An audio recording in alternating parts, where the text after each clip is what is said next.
Du livre de la Genèse. En ces jours-là, au chêne de Mambré, le Seigneur apparut à Abraham, qui était assis à l'entrée de la tente. C'était l'heure la plus chaude du jour. Abraham leva les yeux, et il vit 3 hommes qui se tenaient debout près de lui. Dès qu'il les vit, il courut à leur rencontre depuis l'entrée de la tente et se prosterna jusqu'à terre. Il dit : « Mon Seigneur, si j'ai pu trouver grâce à tes yeux, ne passe pas sans t'arrêter près de ton serviteur. Permettez que l'on vous apporte un peu d'eau. Vous vous laverez les pieds, et vous vous étendrez sous cet arbre.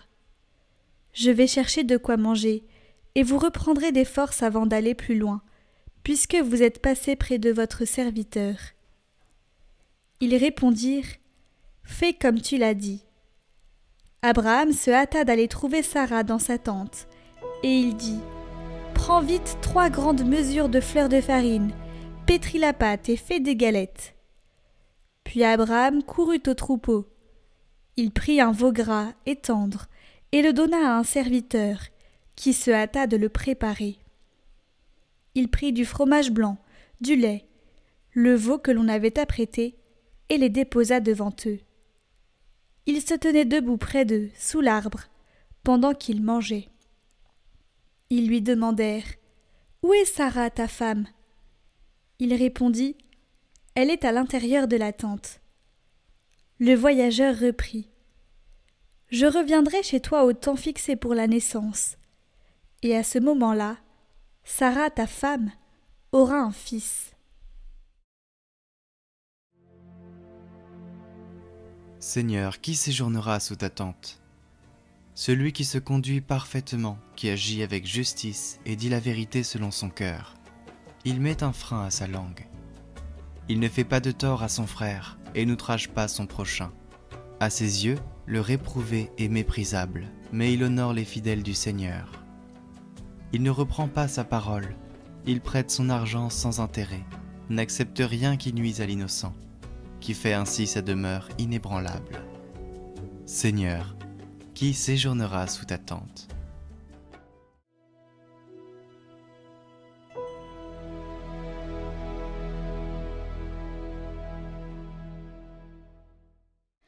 Lecture de la lettre de saint Paul apôtre aux Colossiens. Frères, maintenant je trouve la joie dans les souffrances que je supporte pour vous. Ce qui reste à souffrir des épreuves du Christ dans ma propre chair, je l'accomplis pour son corps qui est l'Église. De cette Église, je suis devenu ministre, et la mission que Dieu m'a confiée, c'est de mener à bien pour vous l'annonce de sa parole, le mystère qui était caché depuis toujours à toutes les générations, mais qui a maintenant été manifesté à ceux qui l'a sanctifié. Car Dieu a bien voulu leur faire connaître en quoi consiste la gloire sans prix de ce mystère parmi toutes les nations. Le Christ est parmi vous, lui, l'espérance de la gloire. Ce Christ, nous l'annonçons, nous avertissons tout homme, nous instruisons chacun en toute sagesse, afin de l'amener à sa perfection dans le Christ.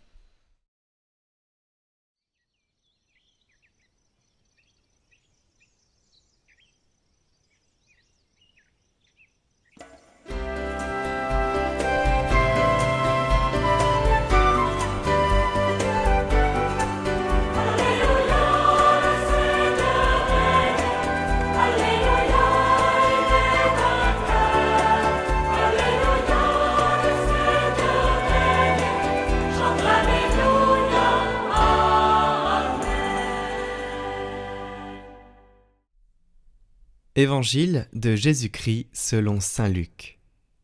En ce temps-là, Jésus entra dans un village. Une femme nommée Marthe le reçut. Elle avait une sœur appelée Marie, qui, s'étant assise aux pieds du Seigneur, écoutait sa parole. Quant à Marthe, elle était accaparée par les multiples occupations du service. Elle intervint et dit : « Seigneur, cela ne te fait rien que ma sœur m'ait laissé faire seule le service ? Dis-lui donc de m'aider. » Le Seigneur lui répondit : Marthe, Marthe, tu te donnes du souci et tu t'agites pour bien des choses. Une seule est nécessaire. Marie a choisi la meilleure part. Elle ne lui sera pas enlevée.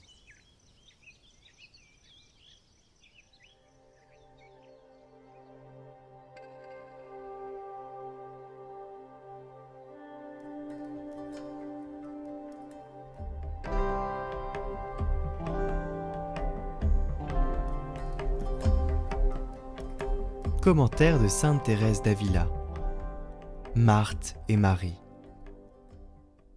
Sainte Marthe était sainte, bien qu'on ne dise pas qu'elle était contemplative. Et que pouvez-vous désirer de plus que de ressembler à cette femme bienheureuse qui a mérité de recevoir tant de fois Jésus-Christ, notre Seigneur, dans sa maison, de lui préparer sa nourriture, de le servir, de manger à sa table. Si elle était demeurée absorbée comme sa sœur, il n'y aurait eu personne pour préparer le repas de cet hôte divin. Eh bien, imaginez que notre monastère est la maison de Sainte Marthe et qu'il doit y avoir différentes façons de servir.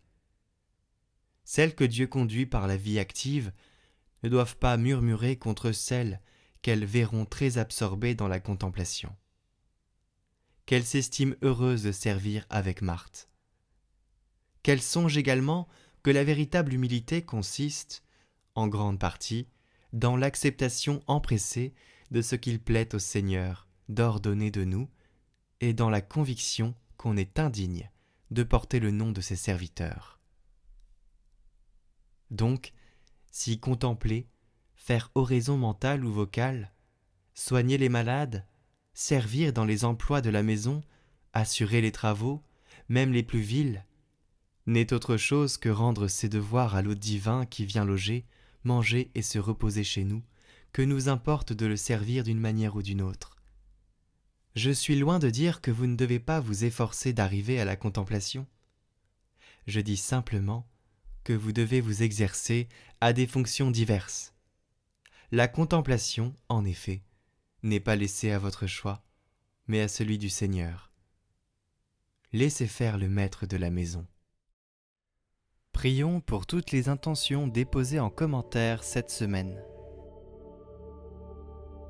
Notre Père, qui es aux cieux, que ton nom soit sanctifié, que ton règne vienne, que ta volonté soit faite sur la terre comme au ciel.